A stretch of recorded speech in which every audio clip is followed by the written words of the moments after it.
पूर्व काल में तुंगभद्रा नदी के तट पर एक अनुपम नगर बसा हुआ था। उसमें सभी वर्णों के लोग अपने अपने धर्माचरण करते, सत्य में तत्पर रहते थे। उस नगर में समस्त वेदों का ज्ञाता, श्रौत स्मार्त कर्मों में निपुण एक ब्राह्मण रहते थे जिनका नाम था आत्मदेव। तेज तो ऐसा था मानो दूसरे सूर्य भगवान ही हो। ब्राह्मण तेजस्वी, वैदज्ञ, सत्कर्म अनुष्ठान करने वाला, और कभी उसके दरवाजे से कोई भिक्षुक वापस नहीं लौटा। इतना उदार हृदय वाला, देगा ही कुछ न कुछ। पर पूर्व प्रारब्ध के अनुसार उनकी जो पत्नी थी उनका नाम था धुंधुली। पति का नाम आत्मदेव और पत्नी का नाम धुंधुली था। सुंदरी थी, कुलीन थी, पर लड़ाकू स्वभाव था, अपनी बात पे अड़ जाना। अब वो बड़े ज्ञानी थे, वेदज्ञ, वेद के ज्ञाता, इसलिए वो शांत रहते थे। लड़ाई घर में नहीं होती, वो लड़ने वाली ही बात करती थी, पर वो शांत रहते थे। जब घर में नहीं होती तो पड़ोसी से जाके भिड़ना, जरा जरा से कारण में। क्रूर स्वभाव, बकवादी स्वभाव, गृह कार्य में निपुण लेकिन कंजूस और झगड़ालू प्रारब्ध है। भोग विलास की कमी नहीं थी, खूब संपत्ति थी, घर बढ़िया सुंदर, परंतु सुख नहीं था।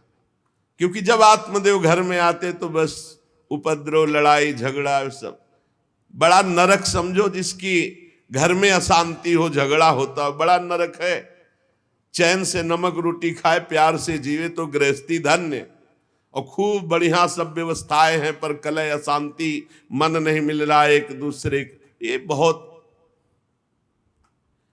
धीरे धीरे अवस्था डल गई। कोई संतान ही नहीं हुई।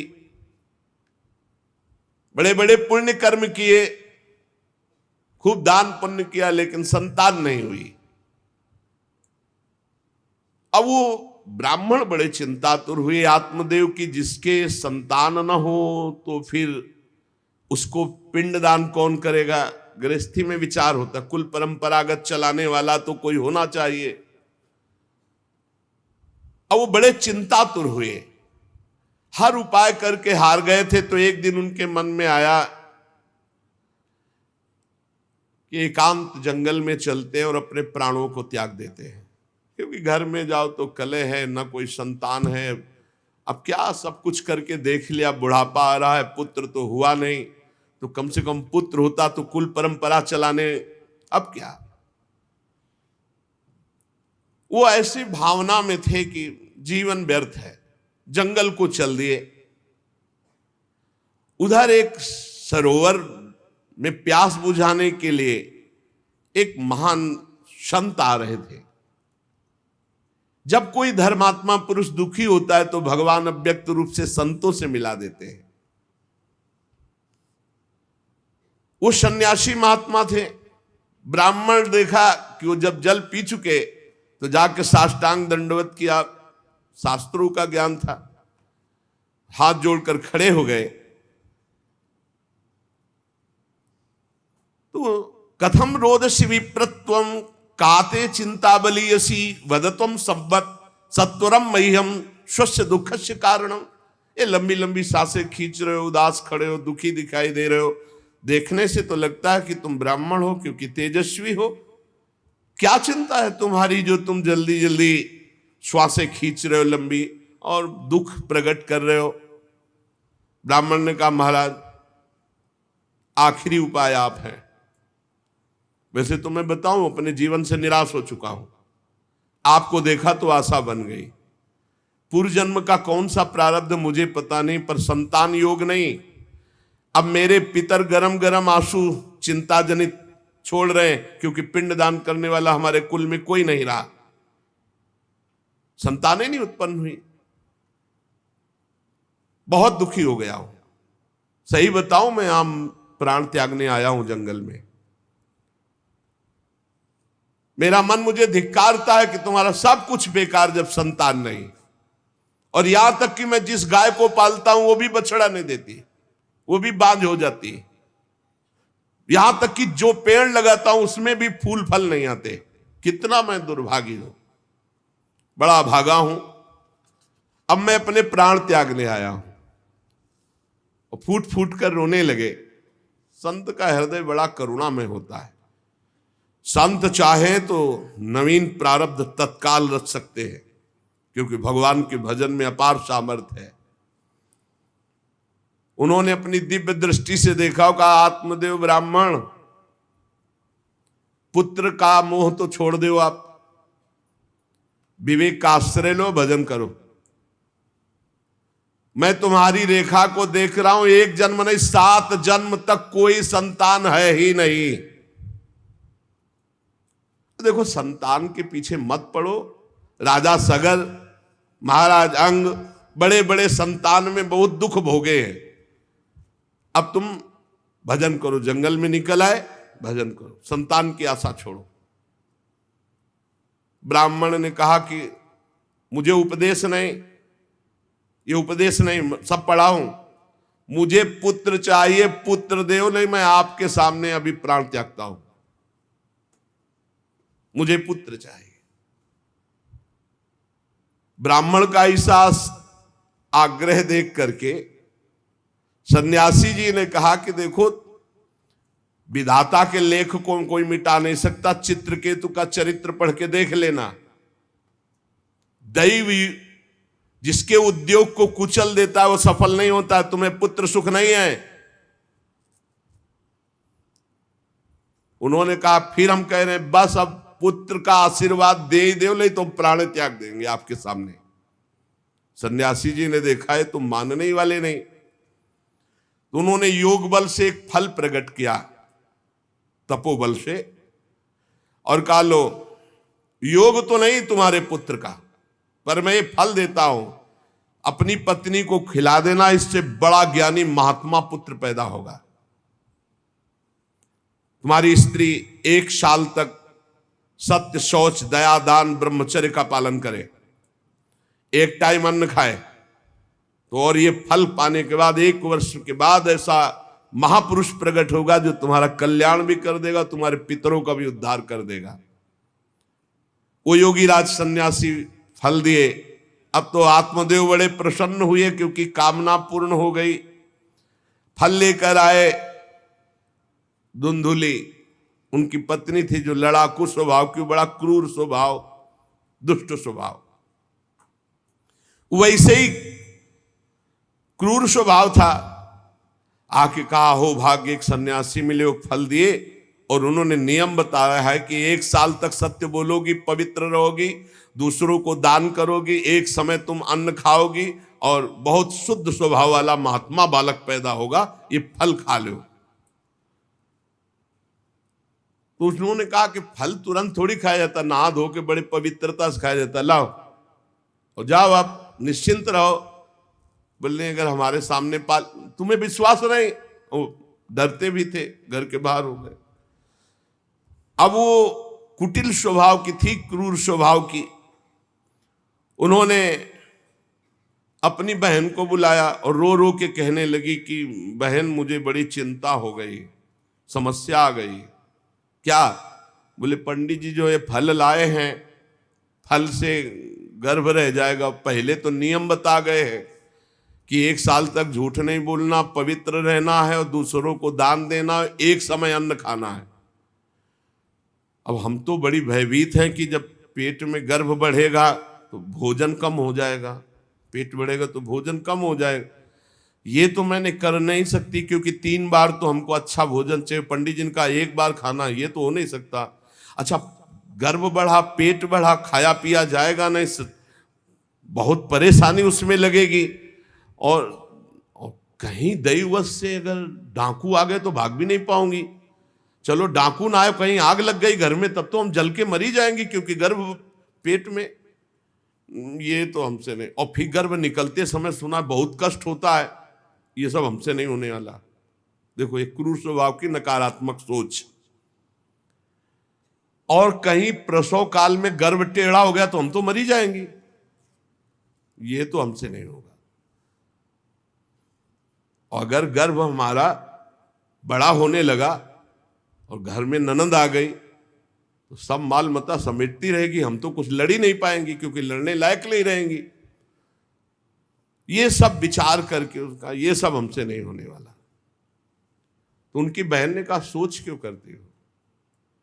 ठीक इसी समय हमें अनुभव हुआ है 2-4 दिन में, इसी महीने में, कि हमारे पेट में है, तुम हमारे पति को धन दे देना और गर्भवती का नाटक करो और जब हमारे बच्चा होगा हम तुम्हारे यहाँ पहुंचा देंगे और हम अपने यहाँ शोरगुल कर देंगे कि बच्चा मर गया, कौन देखने आता है, और पति को पैसा दे देना।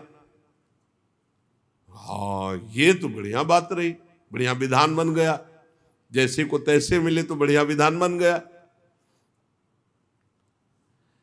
तू गर्भवती का नाटक कर आज से कि फल पा लिया और मैं गर्भवती हो गई, मैं अपने बालक को मरा घोषित कर दूंगी और ये जो फल लाए हैं इसकी परीक्षा के लिए जो गऊ है उसको पवा दो। जैसा उनकी बहन ने कहा था वैसे धुंधुली ने सब कर दिया। देख लो, कहा था स्वामी जी ने तुम्हारे 7 जन्म बालक नहीं, तो देखो बुद्धि कैसी खराब हुई, गाय को पवा दी। अब जब उसकी बहन के पुत्र हुआ तब तक वो कपड़ा वपड़ा पेट में लगा के नाटक करती रही होगी कि हमारे गर्भ है। फिर एकदम घोषणा कर दी जब वो पुत्र रातों रात पहुंच गया कि हमारे संतान हो गई। उसके पिता को अच्छा धन दे दिया, वो धुंधुली को ला करके बहन का बेटा दे दिया। आत्मदेव तो बहुत आनंद हो गए, जान न जाए नारी गति भाई, उनको क्या पता कि घर में क्या रहस्य हुआ। वो तो बहुत सुखी हो गए कि संत भगवान के द्वारा दिए हुए फल से हमारे पुत्र हो गया। बड़ा आनंद, बड़ा उत्सव मनाया, बालक के जात कर्म संस्कार कराए, खूब दान पुण्य किया, मांगलिक कृत्य किए। धुंधुली ने अपने पति से कहा कि पता नहीं क्या कारण मेरे वक्षस्थल में दूध तो है नहीं और अभी नया बालक है, बिना मां के दूध के जीवित नहीं रहेगा, तो हमारी बहन के बालक हुआ था पधार गया है, उसको बुला ले क्या। अरे उन्होंने कहा बिल्कुल बुलाओ, हम और पैसे देंगे, स्वागत करेंगे, हमारा बच्चा पुष्ट होना चाहिए। बहुत बुद्धि लगाते हैं क्रूर स्वभाव के लोग, कैसा एकदम फिट कर लिया विधान। अब उसको बुला लिया बालक का पालन पोषण करने के लिए पैसे के बाद, और वो असली मां तो वही है ही है। पुत्र की रक्षा के लिए जो जो कहा आत्मदेव ने वो सब स्वीकार कर लिया। 3 महीने इस बालक के व्यतीत होने के बाद, उन्होंने कहा था 1 साल बाद होगा, 3 महीने व्यतीत होने के बाद गौ के बच्चा हुआ मनुष्याकार, केवल कान गौ के, पूरा मनुष्याकार, सर्वांग सुंदर, दिव्य तेजों में स्वर्ण की सी कांति, क्योंकि वो योगी के तप का। ब्राह्मण देवता नाच पड़े कि भगवान जब दिए तो कितना आनंद, घर में भी बच्चा और गौ के भी बच्चा ही हुआ। खूब संस्कार करके मंगलदान, बड़े प्रसन्न हैं। सब लोग कहते हैं आत्मदेव का देखो कैसा भाग्य बदला कि घर में भी पुत्र हुआ, गौ के भी पुत्र हुआ, बछड़ा नहीं, केवल कान भर। कैसे आश्चर्य की बात, दिव्य बालक उत्पन्न हुआ। पर इस गुप्त रहस्य का किसी को पता नहीं। आत्मदेव ने देखा कि बालक पूरा मनुष्याकार, केवल कान गाय के, तो नाम रखा गोकर्ण।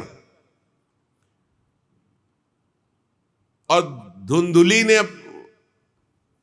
किसी शास्त्रीय पद्धति से नहीं, अपनी पद्धति से, हमारा नाम धुंधुली तो हमारे लड़के का नाम होगा धुंधकारी, उसका नाम रखा धुंधकारी। कुछ काल व्यतीत हुआ, दोनों जवान होने लगे। गोकर्ण में पूर्ण वैदिक सिद्धांत, धर्म पूर्वक, बड़े ज्ञानी महात्मा, और धुंधकारी पूर्ण दुष्ट। शौचाचार का तो नाम भी नहीं था पवित्रता का धुंधकारी में। खान पान पशुओं वाला, क्रोध नाक में चढ़ा, गंदी वस्तुओं से प्यार करने वाला, बहुत ही गंदा स्वभाव। चोरी बचपन से, द्वेष, पीट देना, लड़ाई करना, ये उसका चलते स्वभाव। दूसरों के खेती में आग लगा देना, घरों में आग लगा देना, गौशाला में आग लगा देना। जैसे किसी का बालक खेल रहा है, आसपास देखा कोई, उठाया कुएं में फेंक दिया। बड़ा दुष्ट स्वभाव। और बड़ा हुआ हिंसक स्वभाव, अस्त्र शस्त्र धारण करके, जैसे कोई अंधा जा रहा है तो आओ बाबा तुम्हें रास्ता बता दो, कुएं में जाके ढकेल देता है। बहुत ही गंदा स्वभाव, दुष्ट स्वभाव। अब वो शिकार करने लगा पशुओं का और मांस खाने लगा। जहां आत्मदेव कितनी पवित्रता से, वहां दुष्ट कितना। अब धीरे धीरे व्यभिचार करने लगा, वैश्याओं से संपर्क रखने लगा। संपत्ति थी ही, सारी संपत्ति वैश्याओं को। एक दिन पिता ने कहा आत्मदेव ने कि तुम्हारे आचरण इतने आसुरी प्रभाव के, हमें लगता है कि तुम हमारा सर्वनाश करने के लिए प्रकट, ये क्यों करते हो? तो खूब गिरा गिरा के मारा आत्मदेव को। सन्यासी की बात अब याद आई कि तुम्हारे भाग्य में पुत्र सुख नहीं है। खूब मारा आत्मदेव को। जब इतनी जोर से मार रहा था तो थोड़ी तो दया आई कि पति है, बचा ले। तो धुंधुली गई, तो फिर धुंधुली की दम जम के पिटाई की। अब वो तो राक्षसी स्वभाव। और घर के जितने जेवर बर्तन सब उठा के बेच दिए, वैश्यागामी हो। अब जब सारी संपत्ति स्वाहा, खाने को भी नहीं, तो धुंधुली बैठ के रोती। रोना इससे तो अच्छा कि मैं बांझ रह जाती। दुष्टता की ना, पति ने जब तुम्हें एक दिव्य फल दिया था, खाना चाहिए था। मैं कहां जाऊं, कौन मेरा सहयोग करे? बड़ी विपत्ति, बड़ा दुख, न खाने को न पीने को। अतरे दिन पिटाई करता धुंधकारी, आत्मदेव की भी और धुंधुली की भी। पिता बैठ के रो रहे थे। मैं सन्यासी की बात मान जाता तो गोकर्ण जी आए और उन्होंने कहा पिताजी, आप जैसे विद्वान पुरुष को ऐसा शोक करना उचित नहीं। तुम शास्त्र के ज्ञाता हो, तुम्हें चाहिए कि संसार की असारता का तो थोड़ा विचार करना हो। ये दुख रूपी मोह में फंसकर आप एक अज्ञानी पुरुष की तरह रो रहे हो, पिट रहे हो। पिताजी, क्या शास्त्रों में नहीं पढ़ा पुत्र किसका, धन किसका, पत्नी किसकी, शरीर किसका? ये मोह के कारण अज्ञानी जन रात दिन दीपक की तरह जल रहे। पिताजी, ना सुख इंद्र को है, ना चक्रवर्ती राजा को है। सुख है तो एकांत में भगवान का भजन करने वाले को है। ये देखो गोकर्ण, ये मुंचा ज्ञानम प्रजारूपम मोह तो नरके गति। ये नरक जाने वाली बात, पुत्र के मोह में फंस करके आप छोड़ो इसे, आपका शरीर नष्ट हो जाएगा। इसलिए मेरी प्रार्थना मानो, आज से निकलो घर से और वन में जाओ, भगवान का चिंतन करते हुए जीवन व्यतीत करो। गोकर्ण जी के वचन सुनकर आत्मदेव वन में जाने के लिए तैयार हो गए। उनका बेटा, आज तक तो कभी वन में तपस्या भजन किया नहीं, बड़ा शरीर से राग है, क्या करूं, कैसे भगवत प्राप्ति करूं? तो देहे स्थिमांसि रुधिरे भिमतिम त्यजत्वम जाया सुतादिषु सदा ममतां विमुंच पश्यानिशं जगदिदं क्षणभंगनिष्ठं वैराग्य राग रसिको भव भक्ति निष्ठा धर्मं भजस्व सततं त्यज लोक धर्मान् सेवस्व साधु पुरुषान् जहि काम तृष्णाम् अन्यस्य दोष गुण चिंतनमासु मुक्त्वा सेवा कथा रसमहो नितराम पिबत्वम। संत समागम कभी व्यर्थ नहीं होता। देखो, संत समागम का फल है गोकर्ण जी।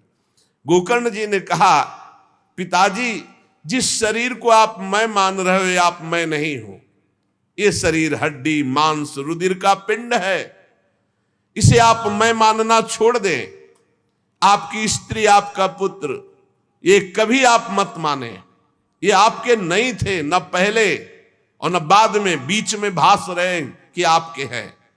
ये संसार रात दिन नाश को प्राप्त हो रहा है, क्षण भंगुर है। किसी भी कोई वस्तु में ममता मत करो, यहां कुछ स्थायी नहीं है, सब नष्ट होने वाला है। बस एकमात्र वैराग्य रस के रसिक होकर भगवान की भक्ति में लग जाओ। कैसे भक्ति करे? धर्मम भजस्व सततम, सदैव धर्म का भजन करो। कौन सा धर्म? बोले त्यज लोक धर्मान, लोक धर्म का त्याग करके भागवत धर्म का आश्रय लो। भागवत धर्म का आश्रय कैसे प्राप्त होगा?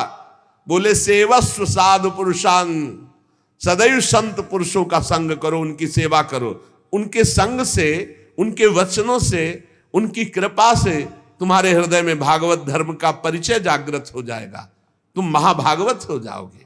पर संतों का सेवन करने के लिए जो सबसे बड़ा दोष है, काम और तृष्णा, ये नए संतों के पास टिकने देती। इसलिए जही काम तृष्णाम, कामना और भोगे हुए भोगों को जो भोगने की इच्छा, तृष्णा, इनका त्याग करके संत संग करो। और जब संत संग होने लगे तो सावधान हो जाओ, अन्यस्य दोष गुण चिंतन मासु मुक्त्वा, दूसरे के गुण दोषों का चिंतन न करके श्री भगवान का चिंतन करे, भगवान की सेवा करे, भगवान की कथा लीला सुने, तो उसको नित्य भगवत धाम की प्राप्ति हो जाती।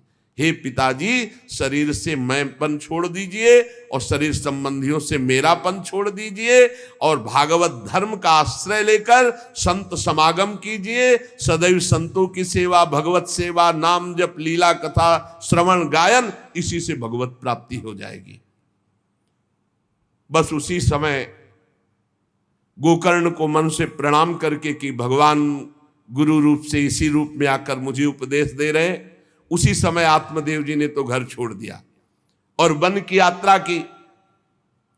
60 वर्ष की आयु हो चुकी थी, पर ज्ञान था शास्त्रों का। बड़ी निष्ठा से अपनी बुद्धि को समेटा संसार से और रात दिन भगवान के चिंतन में लगा दिया। भगवान के चिंतन और भागवत के 10वें स्कंद का रोज पाठ, पूरा जो भागवत का 10वां स्कंद श्री कृष्ण लीला चरित्र से भरा हुआ है, पूरा पाठ और निरंतर नाम जप, इसके प्रभाव से श्री कृष्ण चंद्र की प्राप्ति हुई, गोकर्ण जी के उपदेश से आत्मदेव की। अब जब पिता वन को चले गए तो और छूट, वैसे मानता तो था ही नहीं, पर और छूट हो गई।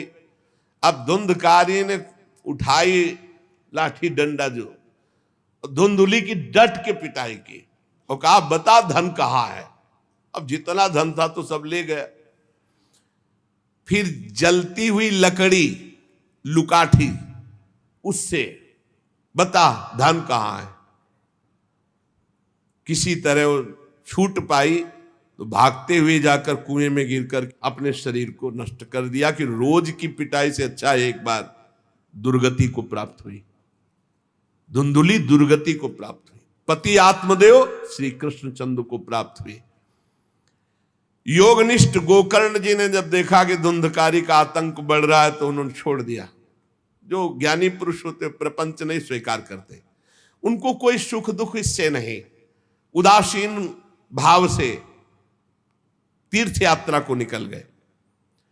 धुंधकारी ने 5 वैश्याओं को अपने संग में रखा, सब नौजवान वैश्याएं।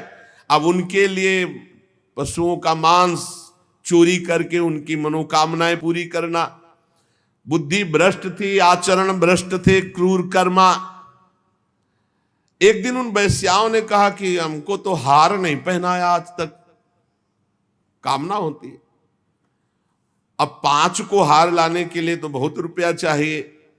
मौत की भी उसको कोई भय नहीं रह गई थी। वो जिसको देखता काट करके जो मिलता धन एकत्रित करके 5 के लिए सुंदर आभूषण हार। अब हिंसा में उतरा जो, तो उसके लिए क्या। स्त्रियों ने सोचा कि नित्य नवीन चोरी करता है, आज हमने हार के लिए कहा तो 5 के लिए व्यवस्था कर दिया। पकड़ा जाएगा, जब ये पकड़ा जाएगा तो राजा इसे फांसी देंगे, तो हमको भी 5 को फांसी मिलेगी। मरना तो है ही है ना इसे। 5 ने विचार किया, मरना तो है ही, राजा फांसी देगा तो हम ही फांसी दे देती है, तो कम से कम हम तो बच जाएंगे। बुरे कर्म का बुरा ही परिणाम होता है, कुछ भी कोई कर ले। धुंधुली कुएं में शरीर त्याग करके दुर्गति को प्राप्त हुई। ये जब जिन वैश्याओं के लिए प्राणों की बाजी लगा करके सब कुछ ला रहा, जानते उनका प्लान क्या बना? कि ये चोरी करता है, पकड़ा जाएगा, फांसी की सजा होगी, मारा ही जाएगा, और जब ये पकड़ा जाएगा तो हम भी पकड़ी जाएंगी, तो फांसी की सजा इसको होगी, तो वही हम दे देती हैं, तो हम तो बच जाएंगी, और सारा धन लेके रात्रि में निकल लेंगी पांचों ने गुप्त रूप से ऐसा संकल्प बना लिया। धुंधकारी सो रहा था, पांचों गए। अब 5 हैं, हाथ पैर 4 ही तो है, पैर 2 और 2 हाथ, 4 उसमें लग गए, और एक जो है रस्सी से पूरा चारपाई पे बांध दिया। और जब उसकी आंख खुली तो रस्सी गले में डाल करके फांसी लगा रही पड़े पर वो बहुत पापी आदमी, जल्दी मरने वाला तो था नहीं, खूब गला दबाया। अब बड़ी चिंता हुई वैश्याओं को कि अगर मरेगा नहीं तो हमें काट डालेगा ये। तो रसोई से जो कोयला जला हुआ आग था उसके मुंह में भर बगार के शमशी से, अरे पापी की बहुत दुर्गति होती। दहकते हुए अंगारे उसके मुंह में और खूब कस के गला दबा, छटपटा कर पीट के मार डाला धुंधकारी को। और उसके शरीर को वहीं घर में एक गड्ढा बना के पांचों ने गाड़ दिया, और वो सारा माल मत्ता पैसा सब कुछ उनको पता था। स्त्रीणाम नैतु विश्वासम दुष्टानाम कारेत बुधा, विश्वासे यह स्थितो मूढ़ा स दुःखी परिभूयते। शास्त्र कहता है जो व्यभिचारिणी दुष्ट स्वभाव वाली, जो केवल अर्थ पर दृष्टि रख करके धर्म का त्याग करने वाली है, स्त्रीणाम नैतु विश्वासम दुष्टानाम कारेत बुधा, ऐसे दुष्ट आचरण, चाहे स्त्री चाहे पुरुष, ऐसे दुष्ट आचरण वाले को कभी विश्वास पात्र नहीं बनाना चाहिए। और दूसरी बात करें, विश्वासे या स्थितो मूढ़ा सा दुखा परिभूयते, जो विश्वास करेगा अंत में मारा जाएगा, पर विश्वास पक्का हो जाएगा। क्यों? सुधामयम वचो, अमृतमय वचन, विश्वास हो जाए। सुधामयम वचो यासाम कामिनाम रसवर्धनम, हृदय में काम रसवर्धन, हृदयम क्षुरधाराभाम प्रिय को नाम योषिताम। बहुत सावधान। उन दुष्ट स्त्रियों ने बहुत तरह से मार करके धुंधकारी, मुंह में अंगारा, गले में रस्सी, मार डंडों से मार के मार डाला। बहुत बुरी तरह मारा धुंधकारी को। अब जब दिन में निकलना चाहा तो लोग, आज धुंधकारी नहीं देखा, बोले प्रीतम किसी कार्य से बाहर गए और असर लगाकर पांचों माल मत्ता लेके भाग गए। बहुत सावधान। संघृत्य वित्तम तायाता कुलटा बहुभर्तिका, धुंधकारी बभूवात महान प्रेतः कुकर्मतः। जो कई पुरुषों से सहवास करती हैं या कई स्त्रियों से जो सहवास करता है, ऐसा अपवित्र हो जाता है कि उसके छूने मात्र से पुण्य नष्ट हो जाते हैं। फिर तो उनके संग से ही रह रहा था, उसे वैश्या उसे ही कहते हैं। उन वैश्याओं के संग से सारे सुकृत नष्ट हो चुके थे, महान पाप का स्वरूप हो गया था, और वो सब भाग चुकी थी। तो धुंधकारी को भयंकर प्रेत योनि की प्राप्ति हुई। प्रेत योनि, भयंकर प्रेत योनि। अब वो बवंडर रूप, जो चक्रवात जैसे बवंडर देखते हो ना, वो रूप धारण करके 10 दिशाओं में भटकता। और प्रेत को स्वयं से पानी पीने के लिए कोई सुविधा नहीं। ऐसा नहीं नदी के किनारे रह रहा तो पानी पी लेगा, वो किसी को पकड़ेगा तब उसके द्वारा जो उसको पानी पिलाया जाएगा वो उसको मिलेगा। ऐसे पानी नहीं पी सकता, ना कुछ खा सकता है, ना कहीं विश्राम कर सकता है। वो बस हा दई चिल्लाता हुआ, रोता हुआ भटकता है। प्रेत योनि बड़ी भयानक होती है। जब तीर्थ यात्रा करके गोकर्ण जी लौटे तो सुना कि धुंधकारी का लापता और मार डाला गया। तब उन्होंने फिर गए और वहां पिंडदान किया धुंधकारी के लिए भी। बड़े महात्मा थे गोकर्ण जी। श्राद्ध किया और काफी तीर्थों में मंत्रानुष्ठान किया कि इसका कल्याण हो जाए। ये सब करके लौट आए अपने पिता आत्मदेव के घर में। रात्रि में कोई देख ना पावे इसलिए सीधे अपने घर में गए और शयन किया। और वहीं गड़ा था धुंधकारी, प्रेत आत्मा बन के वो मड़रा रहा था। वही प्रेत आत्मा ऐसे को नहीं छूती जो भगवान का भजन करते। देखो अब जे धुंधकारी ने देखा कि गोकर्ण आए हैं तो उसको तसल्ली हुई कि महात्मा हमारा कल्याण कर देगा। और वो प्रकट हुआ, भेड़ा बना। धुंधकारी पहले भेड़ बना बड़ा, और ऐसे गोकर्ण जी ने देखा कि दरवाजा तो बंद था, भेड़ कहां से आ सकता है। तुरंत भैंसा बन गया, तुरंत इंद्र रूप धारण कर लिया, भयावा प्रिय, ऐसे कई रूप बदल।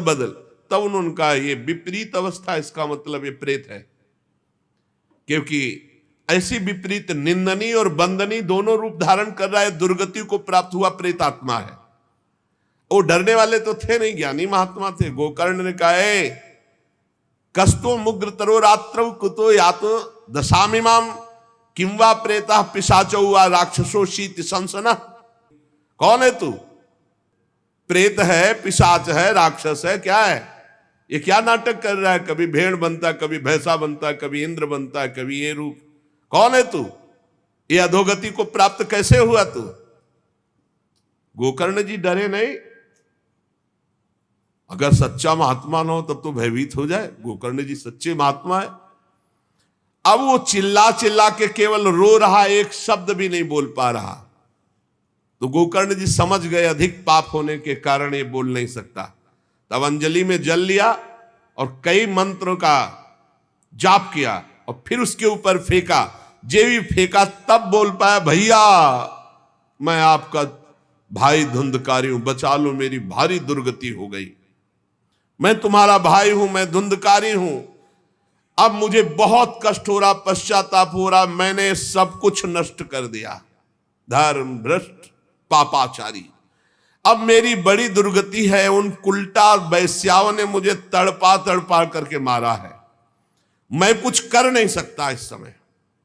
ऐसा थोड़ी कि प्रेत है जिसको चाहे पटक दे, ऐसा नहीं है, ऐसा विधान नहीं। पहले वैश्याओं को मारता जाके, मैं कुछ कर नहीं सकता।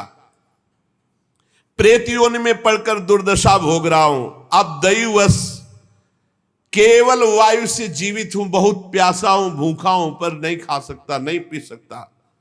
आप दया समुद्र भैया मेरा उद्धार करो। गोकर्ण ने कहा कि तुम्हारा उद्धार तो हो जाना चाहिए।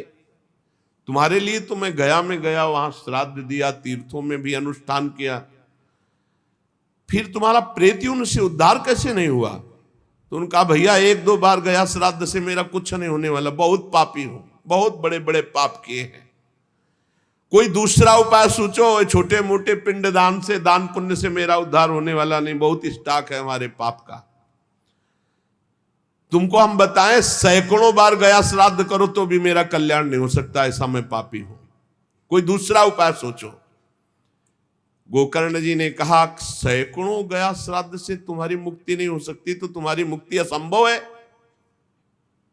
कहा भैया मैं तुम्हारे चरणों में पड़ा हूं, मुझे मेरा उद्धार करो। तो कहा ठीक है, तुम अभी इस घर से निकलो, कहीं और रहो, हम जब तुम्हें बुलाएं तब आ जाना। जाओ, हटाओ, हमारे इस घर से हटो। हटा दिया उनको। गोकर्ण जी की आज्ञा पाकर धुंधकारी बाहर भटक रहा है। रात भर विचार किया कि इसका कल्याण कैसे होगा, जब सैकड़ों गया श्राद्ध से कह रहा उद्धार नहीं होगा। अब जब प्रातः काल हुआ, दरवाजा खुला तो बहुत से विज्ञजन आकर के गोकर्ण जी से मिले। गोकर्ण ने सबसे सलाह की कि क्या हो सकता है, ऐसे ऐसे स्त्रियों ने उनको मारा और वो प्रेत योनि को प्राप्त हुए। जो लोग विद्वान थे, योगनिष्ठ थे, वेदज्ञ थे, उन्होंने कई शास्त्र पाठ आदि की बातें बताई, सबने, पर सही उत्तर नहीं मिला। गोकर्ण जी महान तपस्वी थे। गोकर्ण जी ने प्रातःकाल स्नान करके अर्घ दे रहे थे, बोले औरों से क्या पूछना, सीधे सूर्य भगवान से पूछे। मंत्र का उच्चारण करते हुए सूर्य भगवान को स्थगित कर दिया, रोक दिया। बहुत बड़ी मंत्रों में तथा सर्वै सूर्य वाक्यम तन्मुक्तो स्थापितम परम गोकर्णा स्तंभनम चक्रे सूर्य वेगस्य वै, तथा सूर्य की गति को रोक दिया। और तुभ्यम नमो जगत साक्षिन ब्रूहि में मुक्ति हेतुकम। अब हम किससे पूछे, आप ही बताओ। हे जगत साक्षी भगवान सूर्य, धुंधकारी का उद्धार कैसे हो सकता है? आप कृपा करके बताइए कि धुंधकारी की मुक्ति कैसे हो सकती। गोकर्ण की प्रार्थना सुनकर भगवान सूर्यदेव ने कहा, श्रीमद् भागवत महापुराण नियम पूर्वक सुनाओ, निश्चित उसकी मुक्ति हो जाएगी। सप्ताह परायण 7 दिन में पूरी भागवत श्लोक सहित सूर्य भगवान की आज्ञा सबने सुनी, गोकर्ण जी ने भी सुनी। बहुत सरल उपाय। गोकर्ण जी ने निश्चय किया, मैं स्वयं सुनाऊंगा और उसका उद्धार करूंगा। अब तो कथा का समय निश्चित किया। बहुत से लोग कथा सुनने के लिए वहां पहुंचे। जब सुना कि भगवान की कथा सब पापों का नाश कर देती है, तो बहुत से लोग, पापी पुण्यात्मा जो भी, सबको बैठने की उचित व्यवस्था की गई। एक 7 गांठ का बांस जो सीधा था, आवाहन किया धुंधकारी का और कहा, इस पे बैठ जा, तू भी कथा सुन। तो सीधे 7 गांठ के बांस पर धुंधकारी जाकर के बैठ गया, छिद्र में वायु रूप होकर, क्योंकि बाहर कहीं स्थित नहीं रह सकता, चलायमान तो बैठना है। गोकर्ण जी ने एक वैष्णव को मुख्य श्रोता बनाया और प्रथम स्कंद से स्पष्ट स्वर में कथा सुनानी प्रारंभ की, श्लोक और अर्थ। सायंकाल को विश्राम दिया तो एक बड़ी विचित्र बात हुई। सभासदों के देखते देखते एक बांस में तड़ तड़ की आवाज हुई, एक गांठ फट गई। दूसरे दिन कथा हुई, दूसरी गांठ, तीसरे दिन तीसरी गांठ, 7 दिनों में 7 गांठें फाड़ करके धुंधकारी परम पवित्र दिव्य रूप, भगवत पार्षद रूप धारण करके प्रकट हो गया। धुंधकारी का श्याम वर्ण पीतांबर धारण के, तुलसी की माला, सिर पर मनोहर मुकुट, कानों में कमनी कुंडल, सामने आकर गोकर्ण को प्रणाम किया और कहा, भाई अब मैं भगवत पार्षद बन गया, प्रेत योनि से मुक्त। 7 दिन में भयंकर पापात्मा धुंधकारी श्री भगवान की चर्चा सुनने के कारण भगवत स्वरूप हो गया। ओहो, कितना प्रेत पीड़ा मैं सह रहा था, एकमात्र श्री कृष्णचंद्र जी की लीला कथा सुनने मात्र से मैं भगवत स्वरूप हो गया हूं। भैया, मैं कैसे आपका उपकार करूं? मैं निंदनीय से निंदनीय पाप कर्म करने वाला कैसा उज्जवल स्वरूप प्राप्त कर लिया। भला मोह पूर्वक लालन पालन करने वाले शरीर को जो हष्ट पुष्ट करते हैं, उन्होंने भगवान का नाम जप नहीं किया, चर्चा नहीं सुनी, तो जीवन किस काम का? इसके पोषण के लिए पाप कर्म कर रहे हो और वृद्धावस्था आने वाली परिणाम में दुख, रोगों का दुख, भोगों की कामना का दुख, क्या क्या दुख, इसकी क्या गति होगी? गाड़ दिया जाएगा या जला दिया जाएगा। ऐसे मनुष्य शरीर को प्राप्त करके भगवत प्राप्ति नहीं की तो जीवन व्यर्थ चला गया। अरे जो अन्न प्रातः काल पकाया जाता है, दूसरे दिन सड़ जाता है, उसी अन्न से इस शरीर का पोषण होता है, 6 घंटे में मल बना के निकाल देता है। ये शरीर कहीं अविनाशी है क्या? नाशवान शरीर है।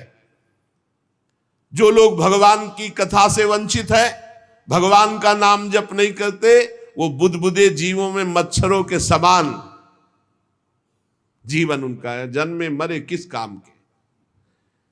भला देखो, जिस बांस में मैं बैठा था तो बांस की गांठ फट गई, क्या भगवान की कथा सुनने पर चित्त की गांठ नहीं नष्ट हो जाएगी? जड़ चेतन की गिरत। इसलिए धन्य है वो जो भगवान की कथा सुनने में अपना समय व्यतीत करते हैं। धुंधकारी ऐसी बातें कह रहा था, सबने देखा जय घोष करते हुए नमो नमः नमो नमः, और एक दिव्य विमान आया। भगवान वैकुंठ नाथ के पार्षद मंडलाकार तेजो में विमान, और सबके देखते देखते कहा धुंधकारी आओ, और वो दिव्य पार्षद रूप विमान पे चढ़ा। जब विमान पे चढ़ के जाने लगा तो गोकर्ण जी ने रोक दिया, रुको, ये क्या? कथा तो शास्त्रों लोगों ने सुनी, तो आपको शास्त्रों विमान लाना चाहिए और सबको बैठाल कर ले जाना चाहिए, क्योंकि हमारे सुनाने में कोई भेद नहीं था और ये सुन भी सब ध्यान से रहे थे। तो भगवत पार्षदों ने कहा आपके सुनाने में कोई भेद नहीं था, पर सुनने में भेद हो गया है, श्रवण भेद हो गया। ये उपवास करके बिना कुछ खाए पिए रात दिन कथा का ही चिंतन करता रहा, मनन करता रहा, इसके कारण इनको भगवत पार्षद रूप मिला और जा रहे। और ये कथा सुना भर है, मनन नहीं किया, मनन विषयों का हुआ, इसलिए विमान पे नहीं। ये निराहार रहकर 7 दिन में चर्चा सुनता और रात भर उसी का चिंतन करता, उसके प्रभाव से परम पद का अधिकारी हुआ। इसलिए जो मननहीन है, जिनको गुरुवचनों पर विश्वास नहीं है, जो कथा में चित्त की एकाग्रता नहीं है, वो फल भेद हो गया, वो भगवान के दिव्य धाम में एक बार में नहीं जा सकते। गोकर्ण जी आपको तो लेने के लिए स्वयं गोलोक बिहारी आएंगे, यूं कह करके विमान अंतर्ध्यान हो गया, अर्थात चले गए। गोकर्ण जी ने समस्त श्रोताओं से कहा बिना तुम्हें विमान में बैठा ले मुझे चैन नहीं। सावन के महीना में हम फिर अनुष्ठान करेंगे, सब लोग कथा सुनो और सच्चे नियम से रहो, उसका मनन करो। ऐसा ही किया, सब लोग उपवास करके अल्पाहार करके कथा सुने, और जे ही 7 दिन में कथा की समाप्ति हुई तो भगवान के बहुत से पार्षद विमान लेकर आए, और जितने कथा सुनने वाले थे सबको परम धाम ले गए। और भगवान ने गोकर्ण जी को स्वयं गोलोक बिहारी हृदय से लगाया, जे भी हृदय से लगाया तो गोकर्ण भगवत स्वरूप हो गए। वही किरीट श्यामवर्ण पीतांबर धारण किए हुए, कुंडल आदि से विभूषित। यहां तक कहते हैं कि उस कथा में सुनने में जो कुत्ते भी बैठे थे, वो भी गोकर्ण जी की दृष्टि पड़ने पर विमान पर बैठकर भगवत धाम को गए। भक्तवत्सल भगवान श्री कृष्ण इतने गोकर्ण जी पर प्रसन्न हुए कि तुमने सबको कथा सुनाकर मंगल अनुष्ठान। इसलिए गोकर्ण जी जिस जिस को चाहा, मालूम कथा सुनकर कुत्ता मनन तो नहीं कर सकता, लेकिन गोकर्ण जी ने मनन किया कि ये कुत्ता भी कथा में बैठा था, इसका भी भगवत उद्धार हो जाए। ये आप इसीलिए आसपास जो ये जीव जंतु सब भगवत स्वरूप हो जाते हैं। बड़े बड़े सिद्धों को जो गति नहीं मिलती, भगवान की लीला कथा सुनने से, गोकर्ण जी के प्रभाव से धुंधकारी सहित समस्त श्रोताओं को भगवत धाम की प्राप्ति हुई। शेष चर्चा आगे। श्री राधा वल्लभ लाल की जय।